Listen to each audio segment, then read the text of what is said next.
What is going on, folks? Welcome back to another episode of the Locked On Pitt Podcast, your daily podcast for the Pittsburgh Panthers, part of the Locked On Podcast Network, your team every day as usual. I am Nick Farabaugh, and I am joined today by Alan Saunders.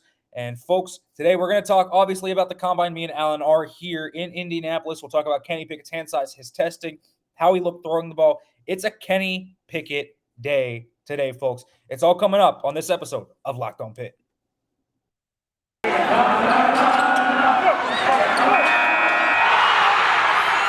You are Locked On Pitt, your daily podcast on the Pittsburgh Panthers, part of the Locked On Podcast Network, your team every day.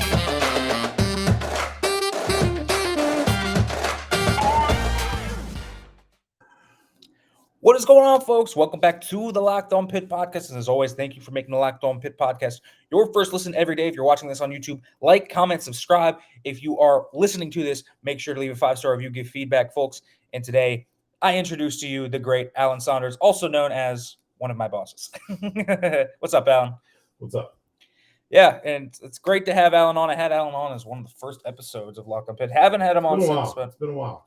It's been a while. I think last time I had you on, we were talking about Pitt's opening game against UMass. So it's been a while, man. It's been a while. Some things have happened since then.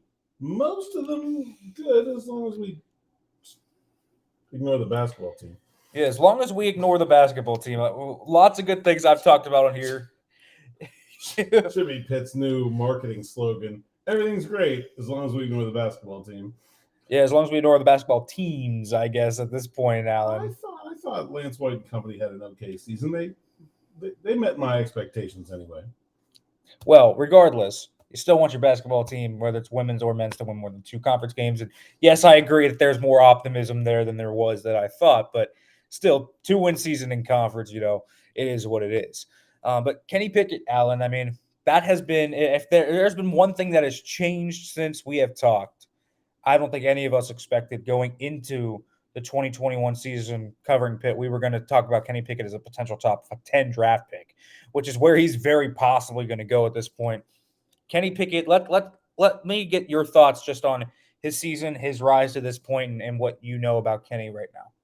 Well, I think he is a top 10 pick, and I think he's a top 10 pick because he has established himself as a very safe draft pick. I think you can look at a guy like Malik Willis, and I think Malik Willis has a higher total upside. He has a lot more to wish on, but it's a wish. It's a maybe. And I just look at a guy like Kenny Pickett, and I see very few maybes. He is unquestionably an incredible leader of men.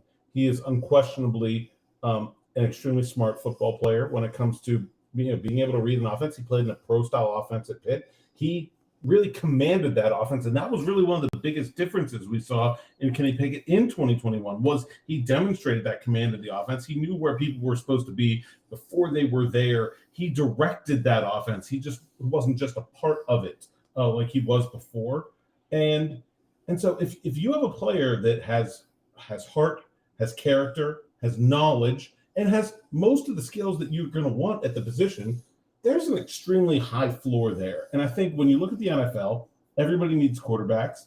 I think you're looking at a league where there's a lot of quarterbacks we've been talking about since the end of the 2021 NFL season about possibly moving teams.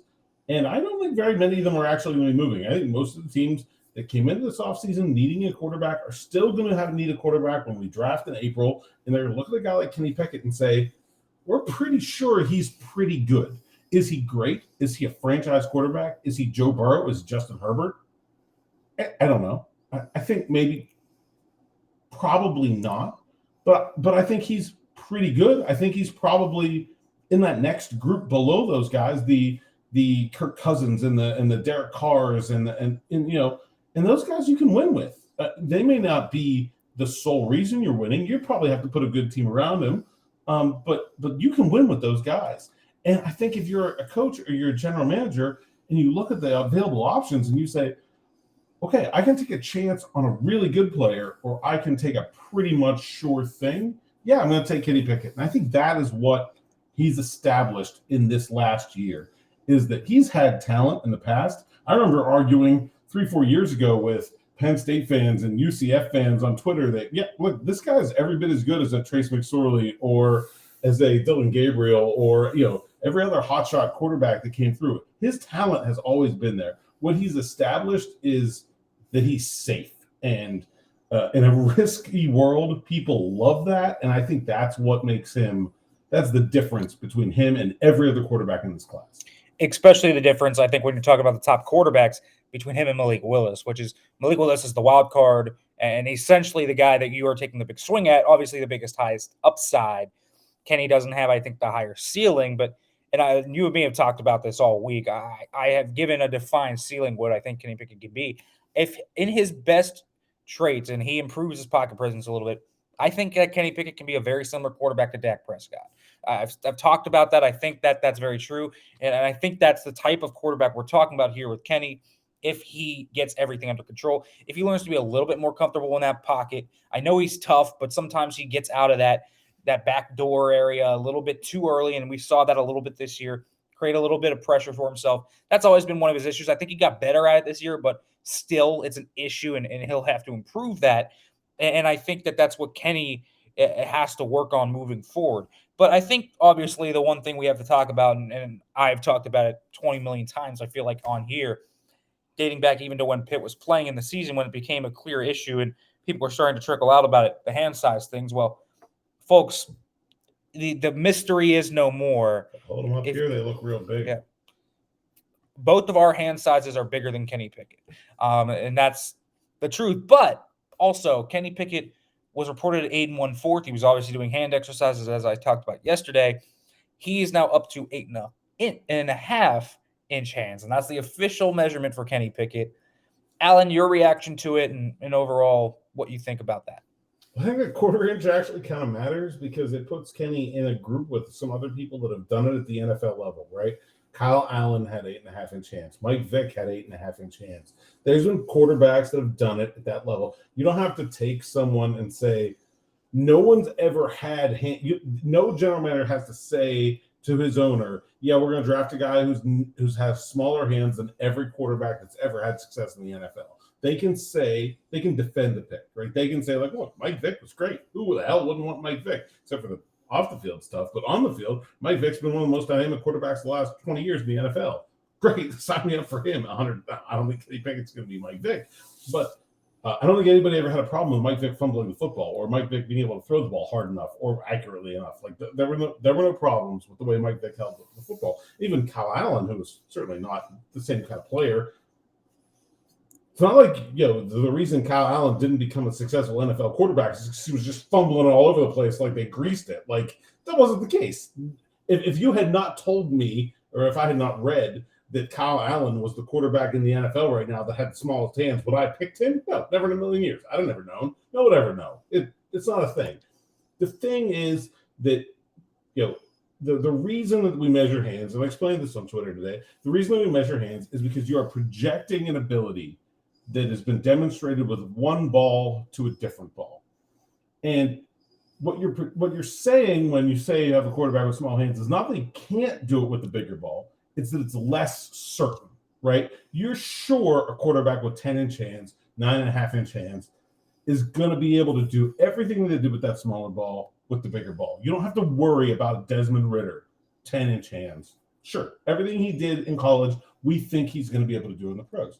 It just adds a little bit of uncertainty to making the projection on Kenny Pickett's ball handling abilities, and that's both maintaining possession and throwing the ball from college to the pros. And that's one of the reasons why the Senior Bowl used the NFL football here at the Combine when they're throwing the NFL football. It's not just a measurement. They're looking and watching to see what he's doing at the same time. All of that goes into it. That measurement is just a tiny little piece of it, but it is not a good thing for Kenny Pickett to have that very small measurement, and it's going to make him the 25th pick instead of the 6th pick? No, but, it'll be one of those little things that teams add up, and they have pluses and minuses when they're making their decision about a player.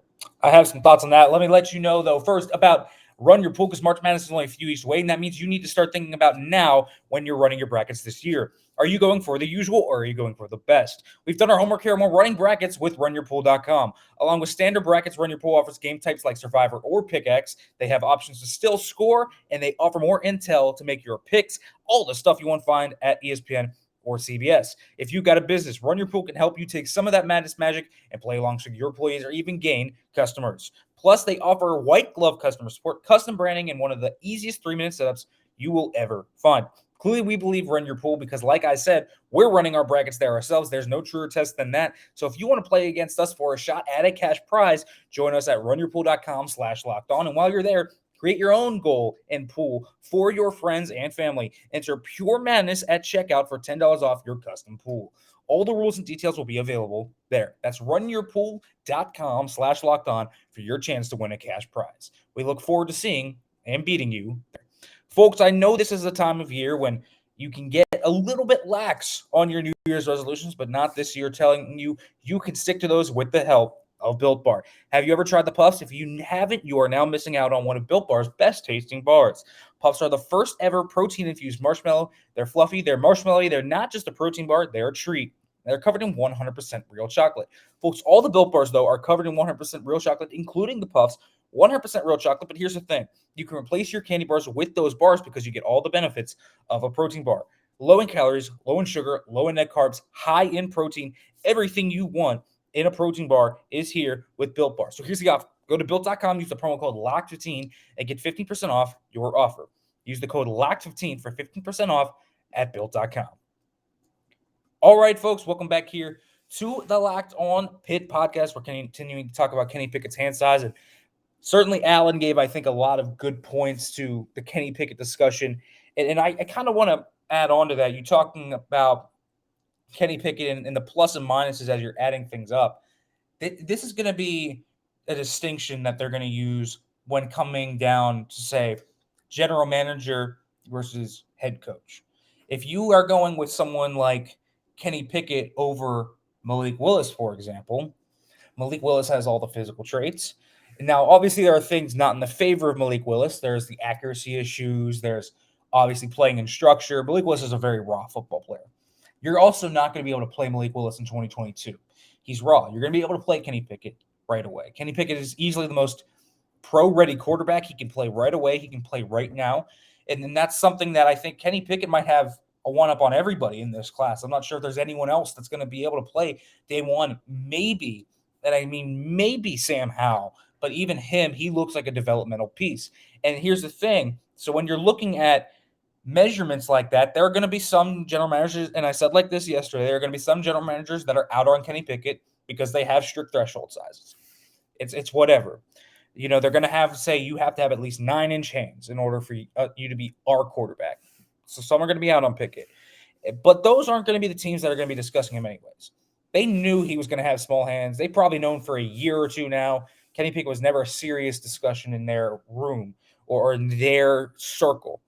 So when you are talking about things like that, the fumble stats come up, right? 28 fumbles, I believe it is, since Kenny Pickett started his Pitt career. That's a lot of fumbles in that time. But I think when you look at the hand size, he's been able to do it fine relatively throughout his Pitt career. He's played in bad weather. He did this year against UNC. Oh, my God. We've talked, was it the 2018 season where it rained every game at Heinz Field? Every game it rained. He's been in plenty of bad weather. Yeah. And it's not just fumbles are a part of it, but you need, really, it's throwing the ball just as much as it is holding on to it.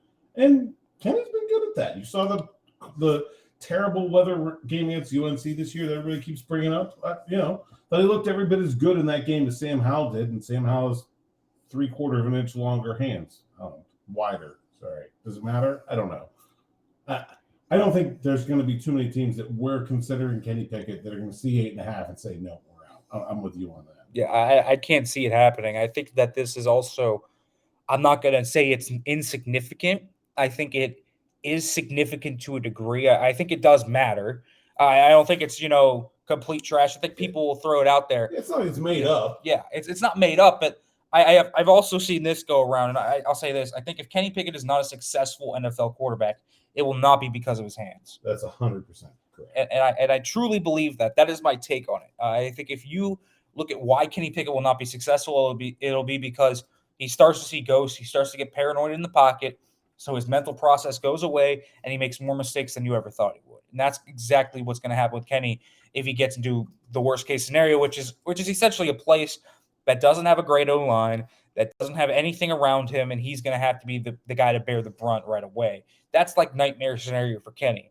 But his hands aren't going to have any problem with it. We have seen this class, and we've seen guys throw, and we saw them throw today. And we saw Sam Howell, Desmond Ridder, Carson Strong. We saw Malik Willis throw. Malik Willis was obviously very impressive today, but also we've seen Malik Willis on tape, and we've seen how erratic he can be. The one guy that has been slow and steady, has improved every year on the accuracy front, is the guy with the smallest hands in the class. And Kenny Pickett was, again today, I thought was the most accurate quarterback. I thought he looked dead on. I thought he looked cool, calm, and collected. It was a big stage for Kenny. And as you mentioned, people were going to watch him today to see how he threw the ball, how it came out of his hand, if he got it to where he needed it to be. And there was one throw that I remember on a post corner route about 40 yards down the field to the left sideline. And Kenny delivered a beautiful ball. We've seen him deliver many times to Jordan Addison, to Jared Wayne, to Taysier Mack, and it was just like old times. And I've seen Kenny Pickett do that throw many times over his career. I've seen him throw it off platform. I know that Kenny Pickett can make throws, and he looked the best out of everyone throwing the ball today. And I thought that was big for Kenny Pickett because I think that'll ease a lot of concerns. If you're a team like the Broncos, for example, and this was a team I wrote an article on earlier this week that Nathaniel Hackett essentially described Kenny Pickett in his interview. George Patone, on the other hand, was not as glowing about it. And there's a disconnect there. But I think this was a throwing display by Kenny Pickett today that a head coach like that can use to that GM like that and say, look at what he can do. The hand size is not going to hold him back. This guy has the goods to be a quality quarterback in the National Football League. Yeah, and I wasn't really surprised that he looked like the best quarterback. I mean, that's what I expected. I expect Kenny Pickett to look like the best quarterback in this class. I think he is the best quarterback in this class. I think Willis has a higher upside, but I think Pickett's going to get taken first. And I think it's because of what I said earlier, because I think he's safe. I also think he happens to be a really good style fit with some teams early in the draft that need quarterbacks. I think Denver, he's a good fit for, like you just said. I think Carolina, his history with Matt Rule, I think he's a perfect fit there. I think Washington at 11, you had a story this week that says, Ron Rivera says, we need a veteran quarterback. Okay, well, I don't think there are that many veteran quarterbacks that are any good that are actually available. If you think you need a veteran quarterback, though, and you end up taking a rookie, which one are you going to take? Well, you're going to take Kenny Pickett because he's the closest thing in the draft class that there is to a veteran. He's a far more established, respected, polished player than any of these other options. So the idea to me of Pickett getting into the teens in this draft, I can't see it because he's safe.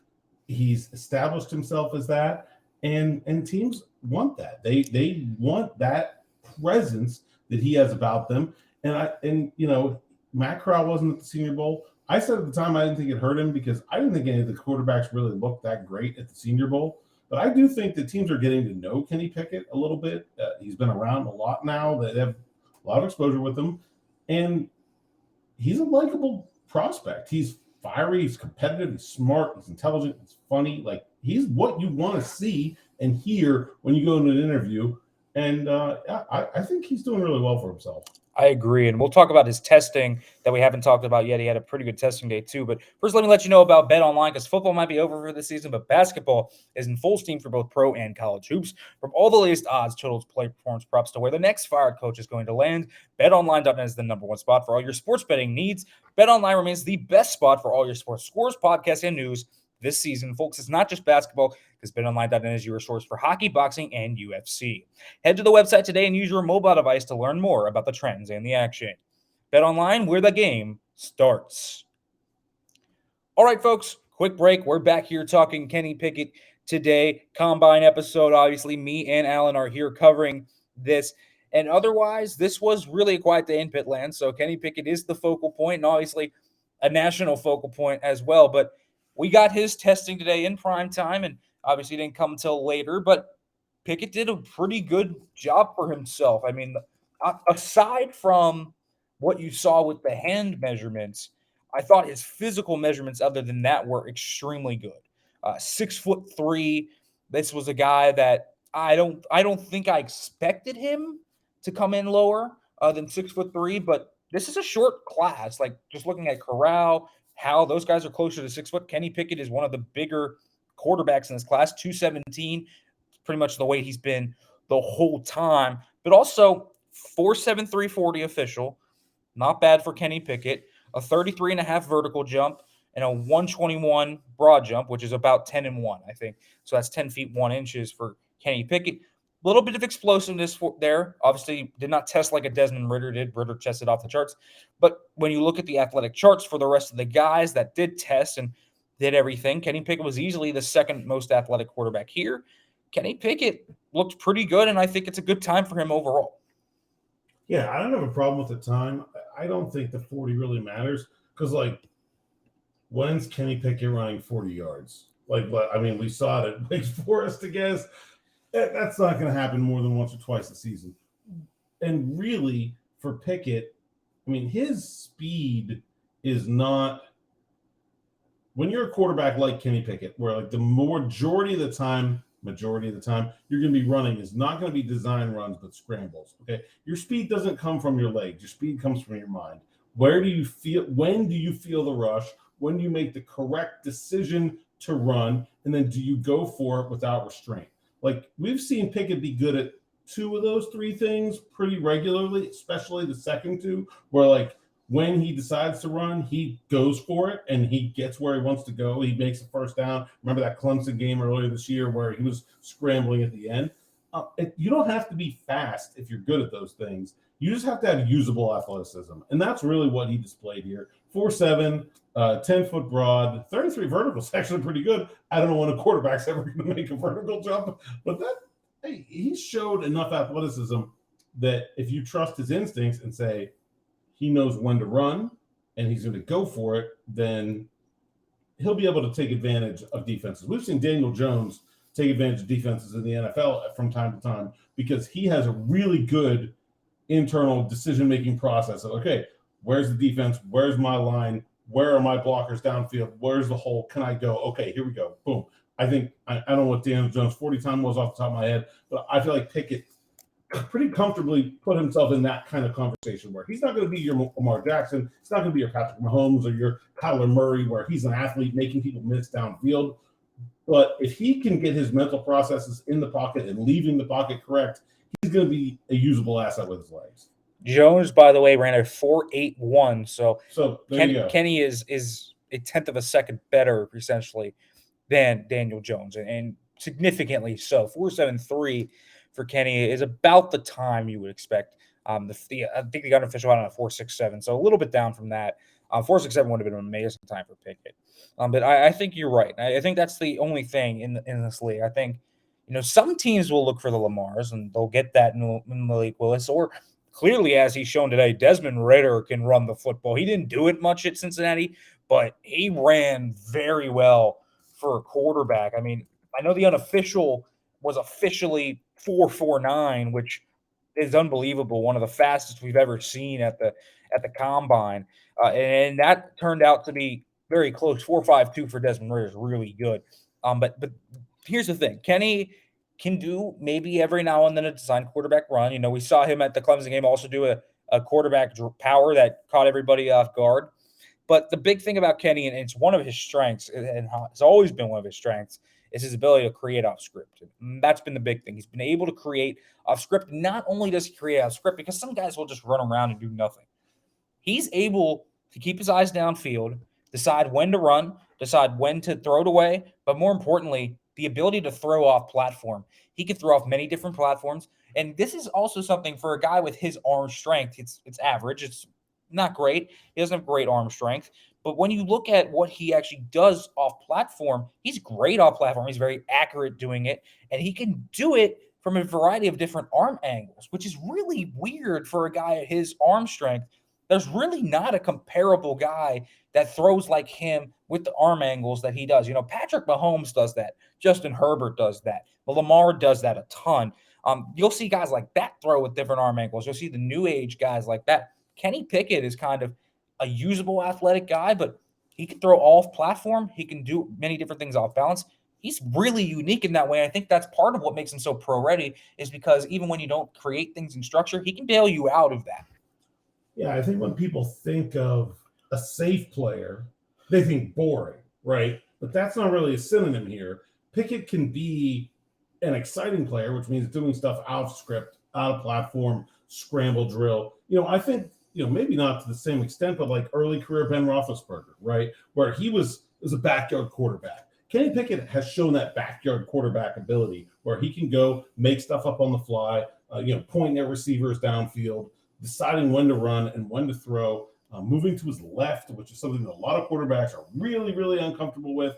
Kenny really added that to his game in the last couple of years. I think he's a lot better at that than he was when he first started.